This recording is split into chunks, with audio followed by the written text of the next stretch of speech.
र नेपाल टेलिकमबाट चाहिँ अर्को कुरा एकदमै कन्फ्युजन मैले कति रुपियाँ तिर्नु मेरो 5000 बिल आछ त्यही त के हो म थाहा नै छैन यो यस्तो confusion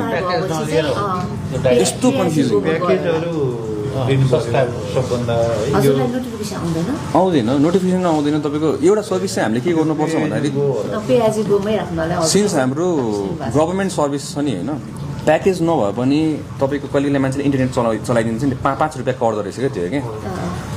why are we doing that त्यसलाई पब्लिकलाई तपाईँको शोषण भयो नि त्यो त उसले त कतिवटा उसको प्याकेज सिद्धिएको भनेको उसलाई थाहा पनि हुँदैन क्या बिचरा